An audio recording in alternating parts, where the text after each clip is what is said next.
It's a pleasure to be back with Maestro José-Luis Novo of the Annapolis Symphony Orchestra. Congratulations. Lovely Shostakovich, Beethoven, Arriaga, and Coleman concerts. Thank you. Thank you. Great job. Now we just have one piece of music to deal with. Although, well, certainly a long one and a substantial one. And it's music by Gustav Mahler, his Symphony No. 6, the Tragic Symphony, and it's March 3rd and 4th at Maryland Hall for the Creative Arts. It's going to be a challenge getting it all on the stage, frankly. Yeah, there's lots of people, and we'll probably have to see if we can use the risers or not, because that sometimes takes a lot of room, but it is much nicer when we can use them. Absolutely, for both audio, in terms of audio and visual, I think. Yeah, it really, really needs it. So this is, we're going to start with two of my favorite quotes of Gustav Mahler. A symphony must be like the world, it must contain everything. And this symphony, like all of Mahler's symphonies, there are either 9 or 10 if you count this Lied von der Erde. They do contain everything. They are worlds within themselves. Yeah, absolutely. And this one in particular, I think that is very, very unique. It is the only one that finishes in minor mode. So it has kind of those dark connotations that the title imply. Right, and we'll talk about the title later, which may or may not be Mahler's, and which may or may not be, well, it might be Alma Mahler's and not Gustav Mahler's. It's an interesting thing. My other favorite Mahler quote is this one, where he says, "I am thrice homeless, as a native of Bohemia and Austria, as an Austrian among Germans, and as a Jew throughout the world, everywhere an intruder, never welcomed." And I think this says a lot about what Mahler was all about. Yeah. And I think that he really never found his place. And he obviously died way too early. He was 51. And I think it would have been interesting to see how he could have evolved from where he was. The 10th Symphony, or what he wrote of the 10th Symphony, it's already very progressive. But we obviously will never know. All the attempts of finishing his symphonic work, to me, are not satisfying enough. Yeah, there are better things to do. Focus on the works Mahler completed rather than focus on completing works Mahler did not. I agree with you, actually. And I think Mahler would have found a better future in this country. Yeah. And can you imagine a Mahler living in the United States, not dying in 1912, but living in the United States for another 20 years? I mean, what he would have seen, what he would have accomplished at both maybe the New York Philharmonic and the Metropolitan Opera. What a blessing that would have been. And we were deprived of a great deal by an ailment which is totally treatable now, sadly. But we know of so many composers that died early because of health conditions that now we know they're not. Absolutely. They're not death-threatening. So let's go back to Mahler's younger days. This is Mahler at age 5, born in 1860. Here he is at 5 years old, a child prodigy at the piano in beautiful downtown Jihlava or Iglau in what is now the Czech Republic, what was then Bohemia. One of Mahler's earliest pieces, I love this, Polka with Introductory Funeral March, which I think says everything you need to know about Mahler, an obsession with dance and popular music and death. I have some, I've never much been to Mahler's, it's the town he grew up in, not his birthplace, but nevertheless, this is pretty much where he came from. Beautiful downtown Jihlava, Iglau in his day, and Mahler would have been German-speaking, not Czech-speaking, a German-speaking Jew in Bohemia. And for all intents and purposes, Austrian, I think. This brings to me a story that is, when I was 14, I entered a TV competition in Spain, a music competition, and one of the questions was, in which country Mahler was born? And I said, at the time it was Czechoslovakia. Right. And the answer was given wrong because Mahler is considered Austrian because he grew and... So you were supposed to say Austro-Hungary? Well, I mean, technically it was the Austro-Hungarian Empire, but the question was not made right. And so I had to contest the results, and they didn't take it for good. And so up till today, I remember very well where Mahler was born and all the changing geography of Central Europe that keeps evolving. And changed his life a lot. Yeah. Yeah, here's another shot of the downtown. It's actually like so many places in what is now the Czech Republic. Yeah. Very lovely. Here's Mahler again. His father was an innkeeper, Bernard Mahler, brewer, a rather strict disciplinarian. I gather not the easiest of people to get along with. This is his mother, Marie, and it was pretty much expected that Gustav Mahler would not be an innkeeper brewer. I mean, they had designs for their young kid who was going to study. First, they sent him to Prague, which didn't work well at the gymnasium, but where he really succeeded was here in Vienna, where he did quite well, actually. And his teacher said that he never showed up for class, but he could do anything he wanted to do. He had that type of talent that it was in many ways autodidactic, like Schoenberg was. Yeah. But Mahler did conform a little bit more with, unlike Schoenberg, who was completely out of on his own. But yeah, Vienna was the city of his dreams, pretty much, because that's where he finished his studies and he started working, and he ended up being the conductor of the opera, the music director, actually. Yeah, by 1907, Yeah. when he completely makes it. It's a long journey there. Yeah. So this would be about in the 1880s. Yeah. It's also fascinating that Mahler leaves us no juvenilia. Like no pieces, where are the Mahler piano sonatas he wrote at 10 or 12? Where are the early string quartets or early sonatas for violin? Nothing. Well, he was very critical, and we really don't know whether he destroyed those manuscripts or they got lost, but yeah, we've got only. I mean, his first symphony he wrote when he was 19, I believe, or 21. Yeah. So he was still fairly young, but that's a mammoth first symphony. Yeah. So I'm sure we have music from before that we haven't really. We have a song cycle, Das klagende Lied, that sort of tragic song cycle, and a piano quartet movement, but not anywhere near, what we should have. And of course, when he graduates from the conservatory, he goes to university for a bit to kind of get more education. But what he does is he goes into your field, because this is the road to prosperity in some ways. It was the future. Totally. And he gets it. And he goes to this town. Mahler decides he has no experience. Can you imagine, José-Luis, if you didn't know anything about conducting? I mean, you'd seen it done. And you basically decided, I'm going to become a maestro. I'm going to go to this town, which is Bad Hall. Bad means spring, to take the waters, for springs. You go in the summer. Germany and Austria have all of these summer festivals still today in these spring towns. And you take the waters, you go to operetta, et cetera, et cetera. He goes to this town, Bad Hall, and Bad would describe the festival and the singers and the orchestra because they were Bad. And Mahler, he is ruthless with them, and he works on them, and from Bad Hall he goes to the next biggest town, and then the next biggest town, and eventually he's in Leipzig and Prague and Budapest, and eventually, as you said earlier, he goes to Vienna and makes his mark there. But because he had all these sort of Kapellmeister training, by the time he gets to Vienna, he really knows how to get an ensemble to sound the best they can, because that's how you really learn. And the chutzpah to fire everybody who needed firing, which today is a harder thing to do. But in Mahler's day, if he didn't like a singer, if he didn't like an orchestral player, if you weren't up to snuff, you were gone. And even though the Viennese, he wasn't likable or well-liked, but he was admired and respected and hired. Yeah.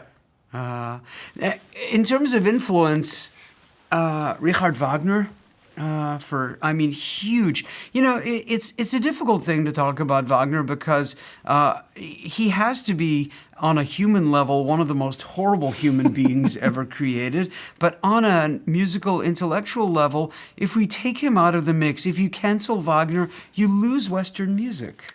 And this is a paradigm these days where we are so prone to eradicate cultural traditions based on the standards that we have today. I think it's a very dangerous move. I think that you have to acknowledge both, and I think you have to be very critical of who they are as people, but you can't really discard the art that they have created, because that's part of our heritage now. And I think we just need to revisit it with new eyes and new ears, but not discard it. I mean, that's just my personal opinion. Yeah. That it's a very difficult. It's really hard because it sort of reminds me of there's a game called Jenga where you pile blocks on top of each other. And Wagner is the block at the bottom. And if you take him out, just a whole lot of that building falls apart. Debussy falls apart. Mahler falls apart. Schoenberg, Berg, Weber. I mean, Wagner's notions on chromaticism and development were hugely influential on a whole, and Mahler was no stranger to anti-Semitism. And so for him to be fascinated by Wagner's music and hugely influenced by it is not accidental. Yeah. The other huge influence on Mahler is Beethoven, and that is, of course, Beethoven's Ninth Symphony, a symphony that is indeed a world that eventually I'm sure we'll talk about. If we're not, if we haven't already, I'm sure we'll be talking about it at some point. But Mahler symphonies are the descendants of Beethoven's Ninth in many ways. And I think that every great symphonist after Beethoven could not compose a symphony without having that legacy in their mind. I mean, the first one was Brahms. Yeah. And Brahms felt the way more than anyone else. It took him 17 years to finish his first symphony, just not because he didn't know what to do, but because the responsibility, I think. Mm-hmm. The imposition. Yeah. Another great influence is this guy, Hans von Bülow, who was, one of the great conductors. Unlike Mahler, who learned to conduct on the job, this was one of the great people in your profession. Yeah, and also a very good pianist and huge influence on Mahler, and was a big advocate of Mahler's conducting and helped him along in his early days. You were mentioning Mahler's first symphony. This is the house in Leipzig where he lived and worked. Mm-hmm. And as a matter of fact, WBJC is going to Leipzig in a little while. I'm looking forward to seeing this. You will be visiting. I hope so. If we're not, we better. Along with everything else that's in Leipzig. But this was one of Mahler's many stops, honing his craft. Do you think he changed the profession, your profession? Completely. I think that Mahler had such high standards, and he knew, as you know, he was very much against traditions in the way that they were just bad habits. And he was probably the first conductor that was very demanding about what the composer had written in the page, and not giving yourself the indulgence that the Romantic era had brought into the music world. And I think he was very much against that. He definitely fought that in the opera world, where he would be completely mad when singers would take time, just because he felt good to take time. If the composer hadn't asked to. And when you look at Mahler's scores, he's very meticulous in giving you directions of how to do everything, because he knew exactly how things wanted to be done, and he knew what people would be doing if he didn't write that.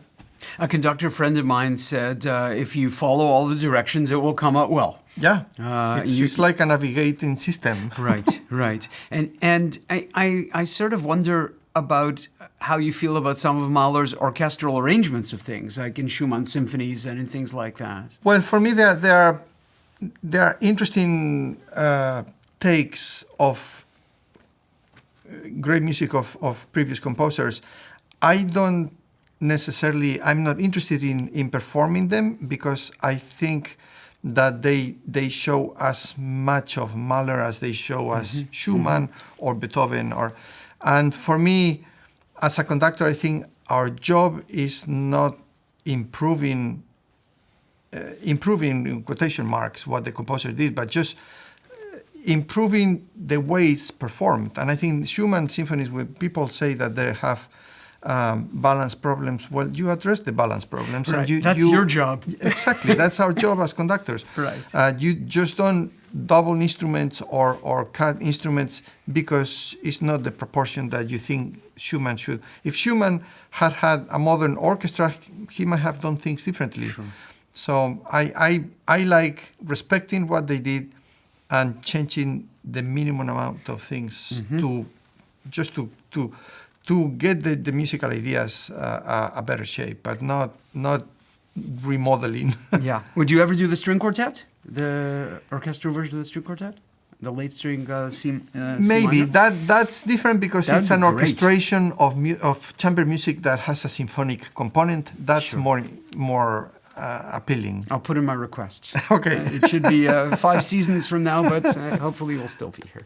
This is the Opera House in Leipzig, just to give you an idea of the level of where Mahler's working, and as you say, this is 1900. There's still about about 3-4 years till the 6th Symphony is written, but Mahler he's climbing the ladder and doing it the hard way, to say the least. Yeah.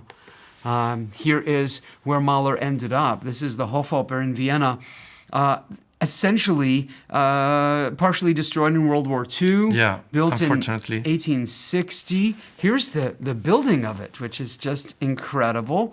Quite remarkable that a project like this could be done in the 19th century. But this is what they did, and this is what it looks like now, and a glorious place to see. And you will see Mahler commemorated there. There's no lack of statues and commemorations to him.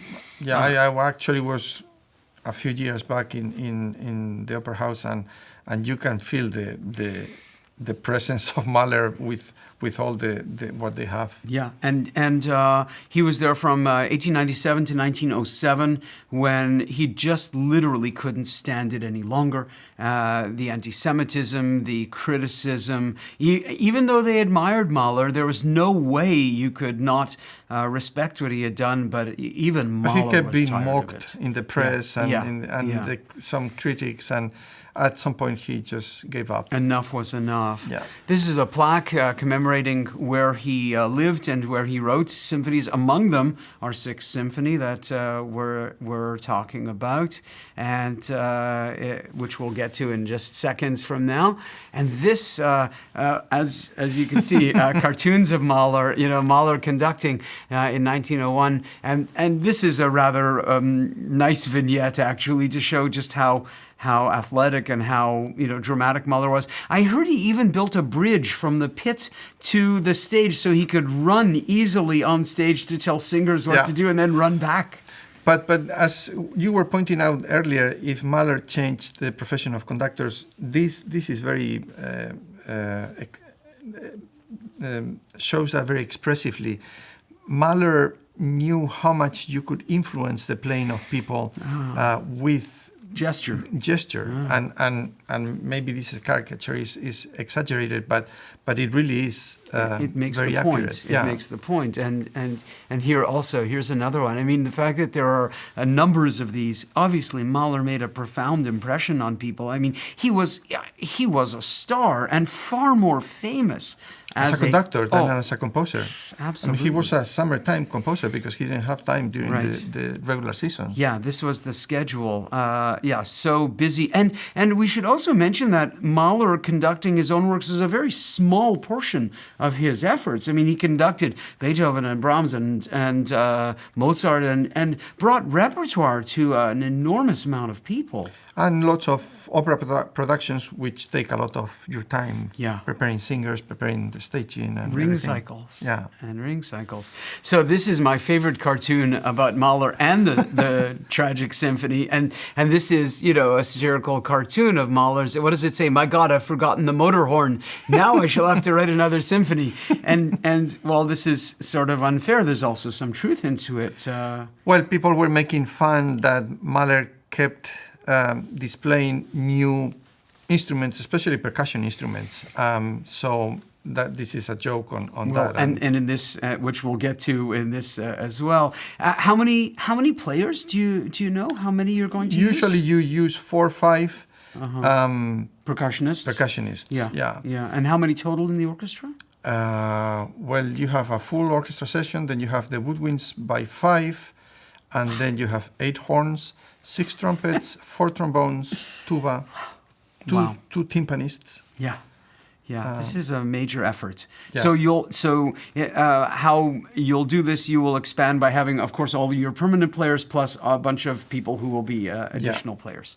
Yeah. Which are happy to join us because absolutely. everyone loves playing Mahler. Well, this is another thing. I mean, in Mahler's time, Mahler, sort of known as a composer, but today these are some of the staunchest, firmest works in the repertoire today. Yeah, and it took some time to realize that because obviously Mahler was right before the two world wars, and then because of the Nazism, he was banned by the Nazis for quite a few years. So his music wasn't really discovered until way after the Second World War properly. Bernstein was one of the people that really believed in his output, and also because he identified with him as composer, pianist, and conductor, and he made the case for Mahler and helped his cause tremendously. Well, and Bernstein brought Mahler back to Vienna. Yeah. And even Russia. I remember interviewing Yuri Timirkanov, who did a lot of Mahler, and he was doing the Resurrection Symphony. And I said to him, Maestro, did they do Mahler in the Soviet Union? He said, after Bernstein, they did. Yeah. We owe a lot in this case. And of course, we should mention certain people like Willem Mengelberg, Anton Webern, Bruno Walter. Bruno Walter, Metropolis, Absolutely. because he was the one who actually premiered this piece in New York. Yeah, this is a big... And that was not easy because they couldn't find the materials. Because after the Second World War, publishers had kind of put away all music by Mahler. So finally they got them through London. The story is not even very clear how they finally got the materials. The scores. Yeah. Wow. So we take it for granted now that we have a critical edition of all the symphonies, and there's actually a second critical edition now going on. But this was not the case not that long ago. You mentioned that Mahler was a summer composer, and I had to show you some, and the audience, some pictures of Mahler. He loved to bicycle. He loved to hike. Yeah. He adored nature. And his favorite thing, like Beethoven actually, getting out of town in the summer and spending it in the Salzkammergut or in the Austrian mountains. This is one of his favorite things, and loved to hike and loved to walk, and would compose in the mornings. And speaking of composition. These are the composition huts. There are 3. I only have pictures of 2. There was, I think, the last one was in Toblach, but this one is really quite lovely in Steinbach am Attersee on the beautiful lakes. This is a extraordinarily beautiful part of the world, and Mahler would literally sit in that. They're preserved, thank God. And he was very strict about his regimen. He would have a maid bring in the breakfast at a certain time. When he was not there, he was walking so that nothing would disturb him. He liked his inspiration from nature, as you say, and then work for long periods of time, would be 5 or 6 hours with no disturbance. And I remember him saying something like, they said, "Would you like the windows open?" And he said, "No, all the nature. I'm creating all the nature on the page. Yeah. More or less. I'm writing it all here. I don't need it Which from is a little presumptuous. a little chutzpah-esque. Yeah, a little bit. Here's another one. This is the second composition out in Meiernig, and there was a third one in Toblach in the Dolomites. That was his last one.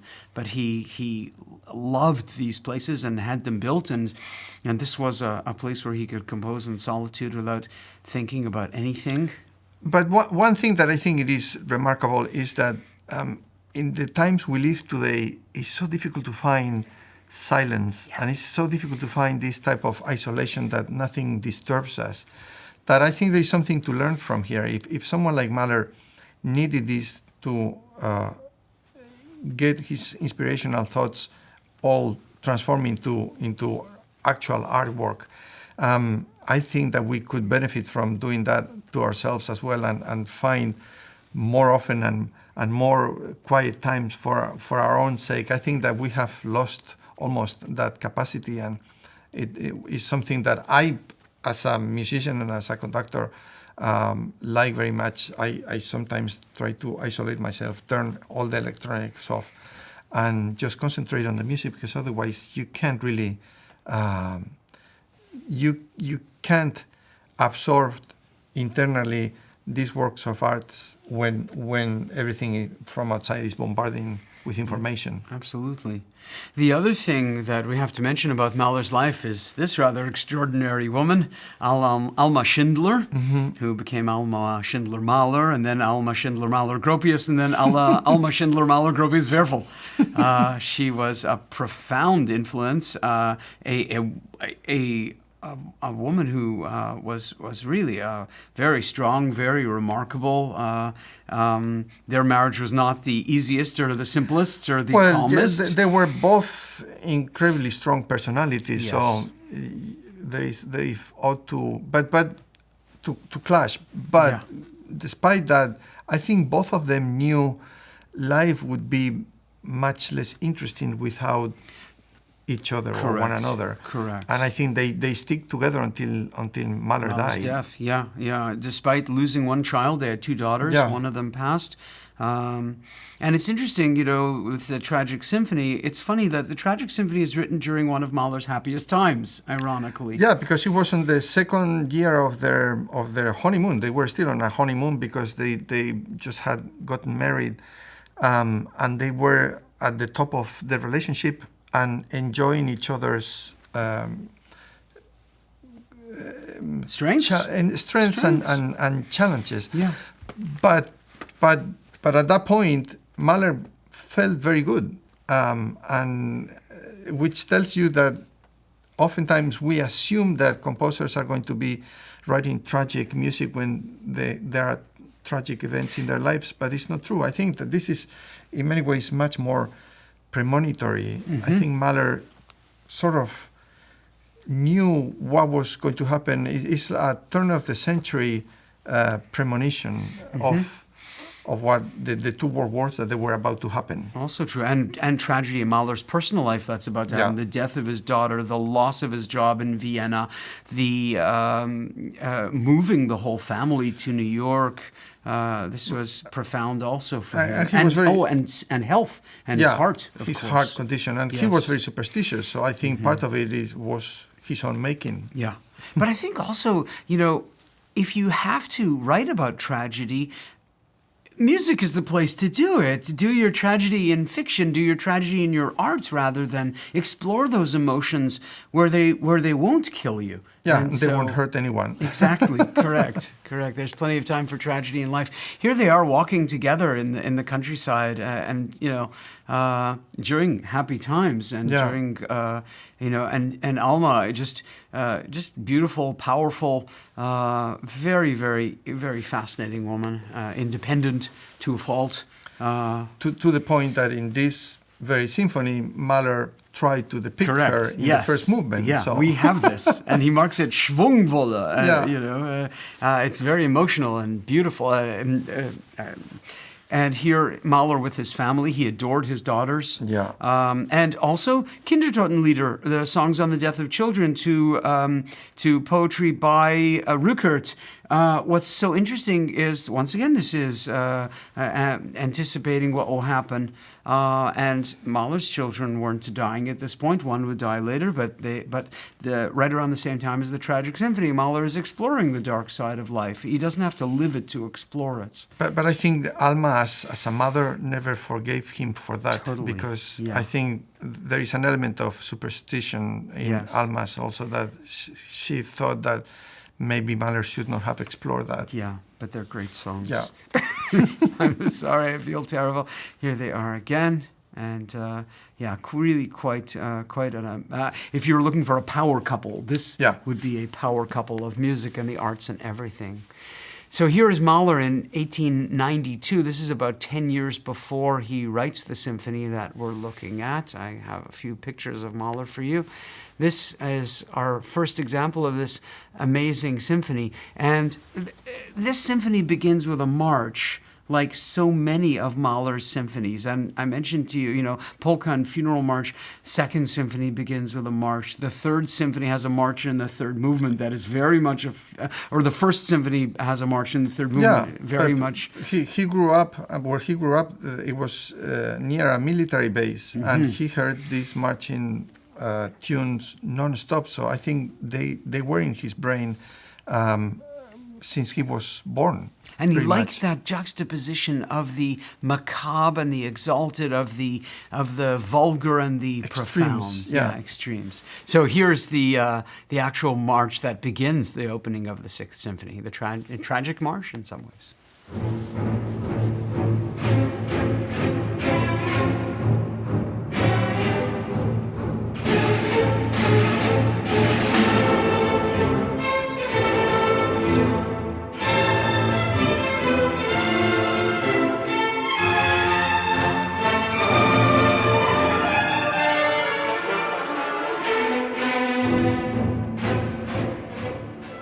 This is completely engaging music. From the very beginning, I think you can't not react to the power of the music itself. Yeah, totally. Now, this is followed by one of the central motives that we're looking at, which is this. There's two things going on. In the timpani, you have this yum, bum, ba, bum, bum, bum. Which is, again, left, right, left. and just a complete change from A major to A minor above it. Which is like a spectral vision of something tragic. So this is, would you call it a fate motive? Well, it is in some ways what he's after is kind of a premonition of something tragic about to happen. Yeah. And I think that it influences everything.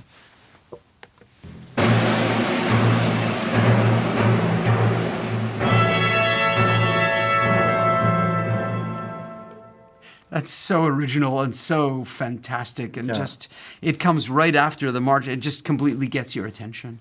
Now, you mentioned Alma, and we couldn't forget Alma. I mean, completely, what's also amazing to me is that Mahler writes a sonata form movement in 1903, complete with a repeat of the exposition. Do you take the repeat? We'll see where we are, but I haven't made up my mind yet. Okay. It depends on a few factors. Would you like a request? I'd like it with the repeat. I do. But it's a long evening, and I get this too. You have to make sure that your musicians can make it through in top condition until the end. Right. This is true too. I hadn't thought of that. But yes, real especially world. the first trumpet, it has a devilish part. So Right. Good point. But this is Alma's theme. He wrote her into the symphony and lovingly and beautifully.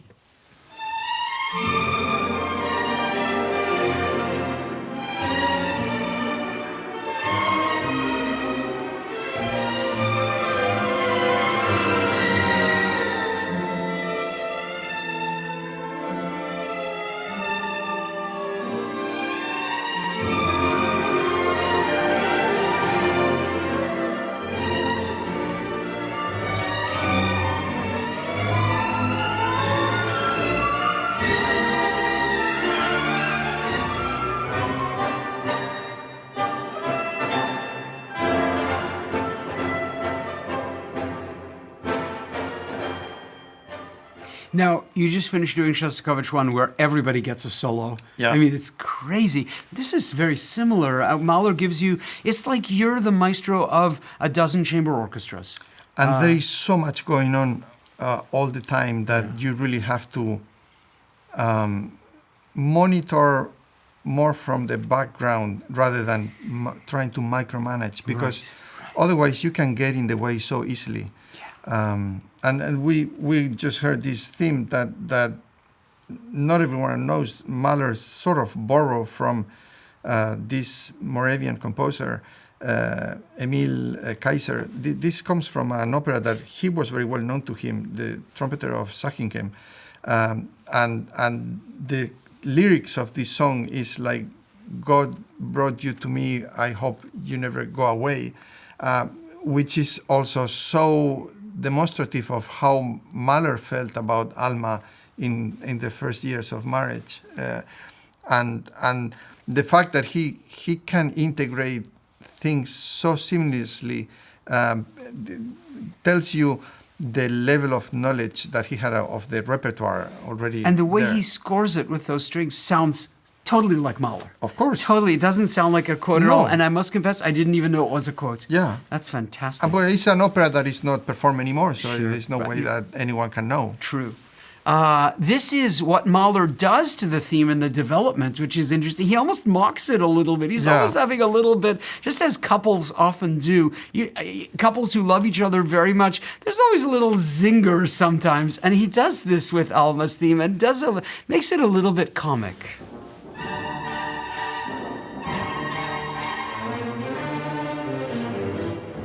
Those little zing, zing, zings. Well, because now he's putting Alma's theme together with the march theme Right. and all the mockery elements, so it destroys the pure beauty of it.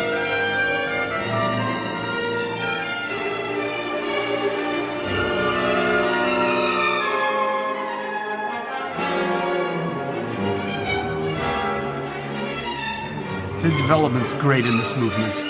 Unbelievable.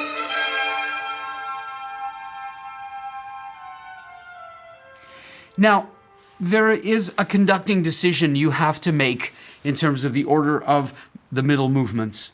Mahler initially, when he performed it in Essen and in Munich, had the scherzo second and the andante third. Then when he performed it in Vienna, he flipped it and had the andante second and the scherzo third. So I had to ask you this morning, because this is going to affect how we're going to do the thing. You've chosen to do andante scherzo. Yeah, I think you can make the case for either way. And the fact that Mahler himself changed his mind in Vienna, I think it was during the dress rehearsal that he decided, no, I want to reverse the order of movements. I think when you do the scherzo second, as it was originally published, there is not enough contrast to the first movement because it's a lot of A major, A minor, with marching rhythms and very square rhythmical patterns. So interrupting, doing the andante movement, the slow movement after the first movement, brings much more contrast, and also it brings more richness in the relationship of the tonalities, because the second movement changes completely.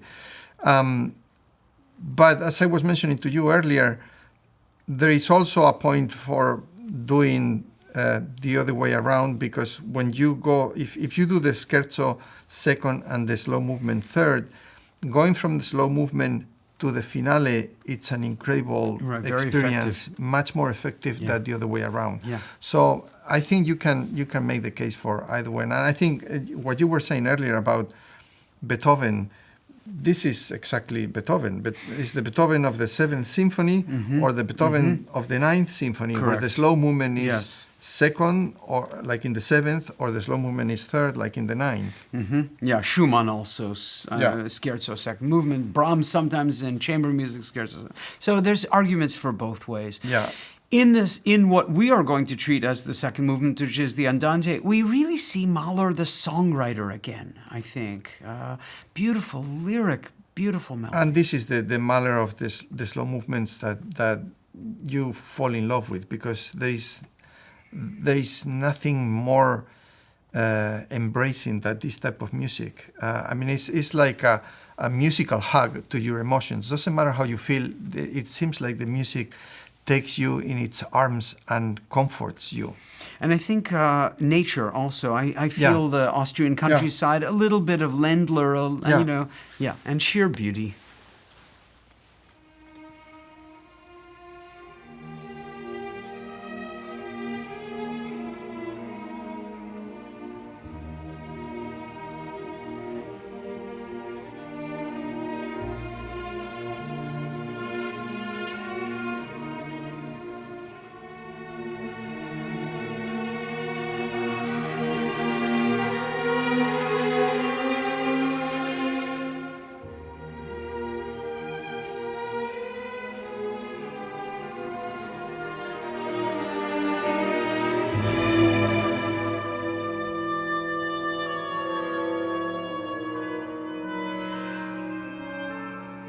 You know, I'm looking at the music. It looks like nothing. You know, it looks like it's same So when simple. when I looked at the melody for the slow movement of the Emperor. It looks like nothing. You know, and yet it's so fantastic, just absolutely glorious.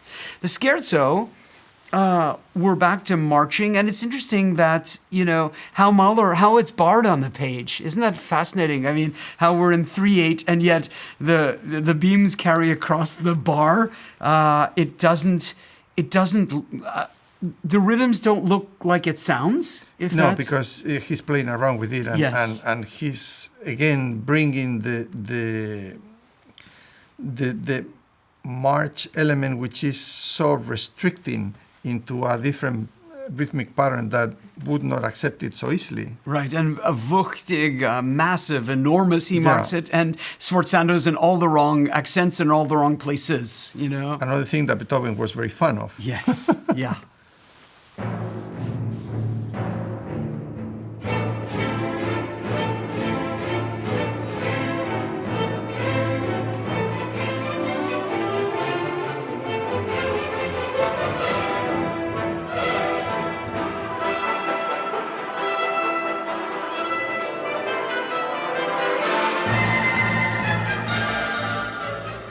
You wonder, I mean, Stravinsky had to know this music. I mean, just so, you know, so interesting, so full of modernism.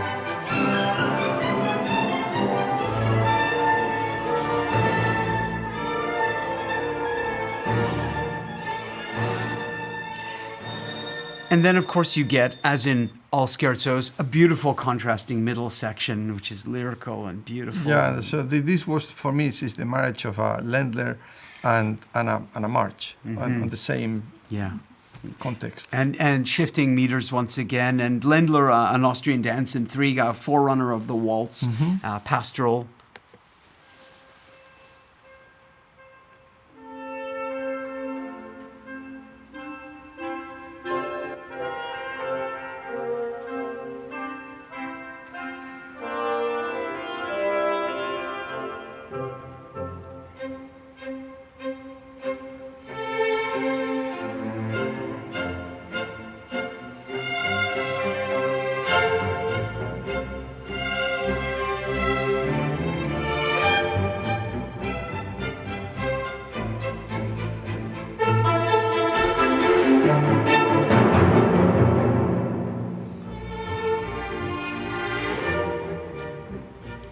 Shifting duple to triple meters like pictures in an exhibition. It gives you that strange walking feeling. Yeah, if I'm not mistaken, I think Mahler was trying to describe his children playing, and they were very, very young.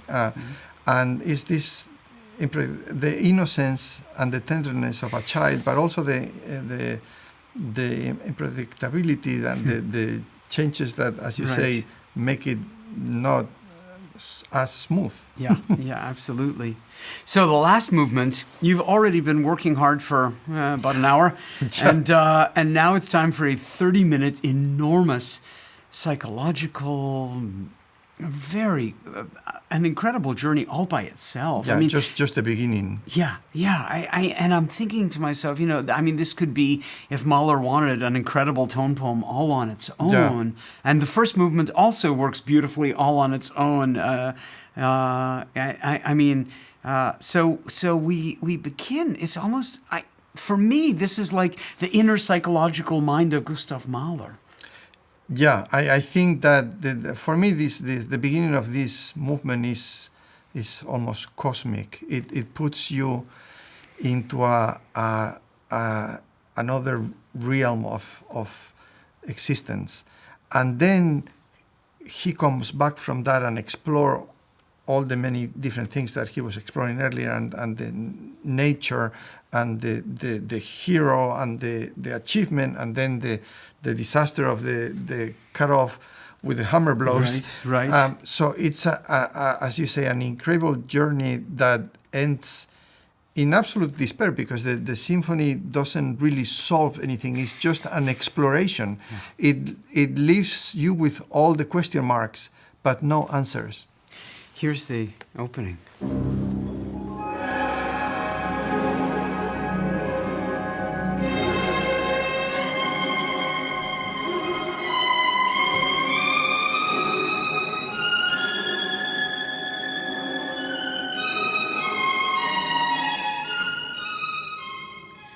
Now, right after this, the Fate motive is reintroduced. That's the music from the first iteration movement, of it. yeah.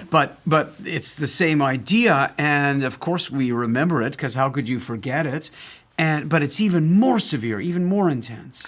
And it is even creepier because you hear this major minor mode with an intensity that was never displayed in the first movement or a few instances after. So this is going to become that element of a specter that I mentioned that becomes menacing, and it's fate, but ends up being more premonitory as an imminent tragedy.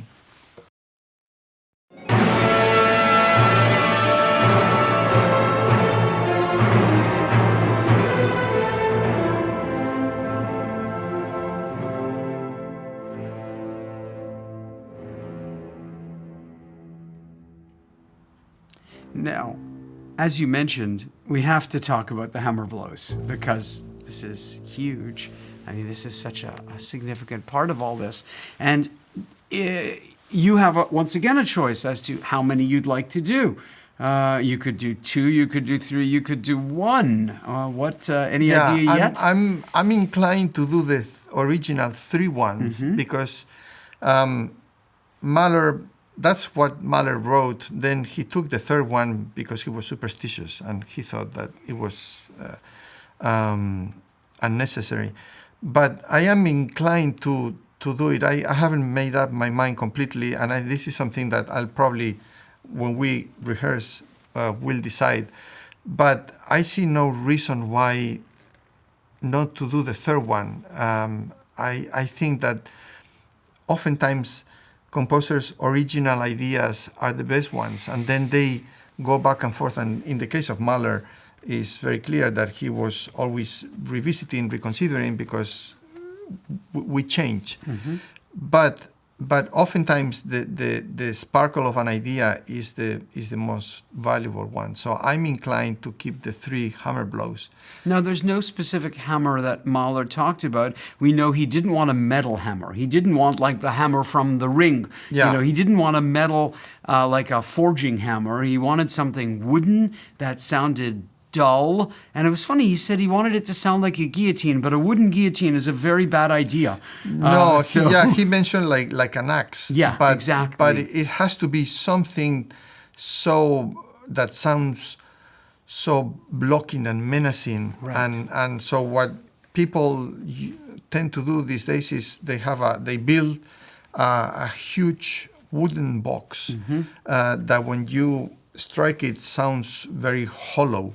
And it's a very scary sound because it has to sound loud enough to stop the whole orchestra, but with no resonance, no metal content. So percussionists commit themselves periods of their lives to building and exploring how they can do the hammer blow better than anyone else. If you go to YouTube, there are tons of videos, funny and not so funny, of these moments. So, have you met with the percussionists? Will you meet we are them? starting to talk about it. Yeah, nice. And they are considering. I'm sure they're very options. excited. This is like their most favorite thing in the world. And I remember seeing this with the. I believe it was the Vienna Philharmonic, and the percussionist is very cagey. He kept the hammer hidden, and he didn't show it until it was, time, and that was very effective, actually. It is very effective, but it's almost impossible not to do that because physically you need to. Right. The hammer that you strike, the wooden box, is very big. Yeah. So you have to prepare yourself so that by the time the hammer reaches the box, it's correct on time with the rest of the orchestra. So it's very difficult to hide that. Here's what it sounds like. Yeah. This is Vienna Philharmonic, Princeton.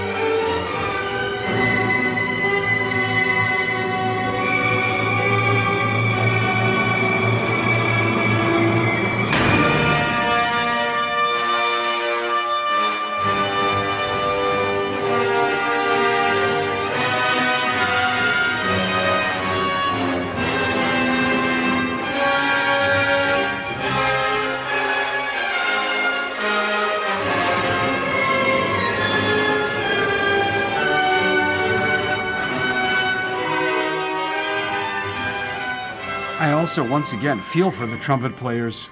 Oh Yeah. my goodness. And this is not an effect that you can get on a recording. Right. You have True. to be in a concert hall. Completely right. Because it does not work on a recording. Because you don't get the contrast of colors and the thickness and the dullness of that strike. You're completely correct. It's like someone chokes you. So this was the Baltimore Symphony's solution to this in 2016. They built the box, Yeah. and they built the hammer. Yeah. So that was quite something. And this is the athleticism of the whole thing. And what did Mahler say? Brief and mighty, but dull in resonance, and with a non-metallic character like the fall of an axe. So Yeah. what an interesting, I mean, he left us some wonderful hints about exactly what it's all supposed to be like. And lastly, with this fantastic sculpture that Rodin made of Mahler, which you can see in many places, the Rodin, I saw it at the Rodin Museum in Paris, really a beautiful, beautiful likeness of him.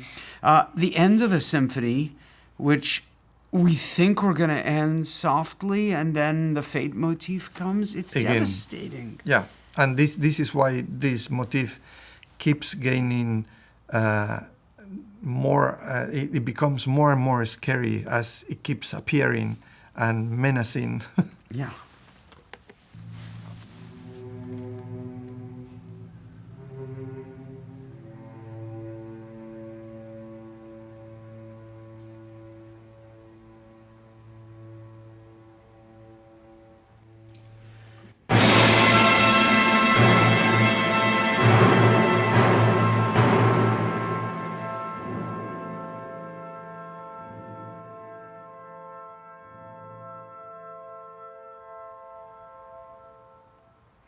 You know, there's a line in Handel's Messiah where he says, "And we shall be changed."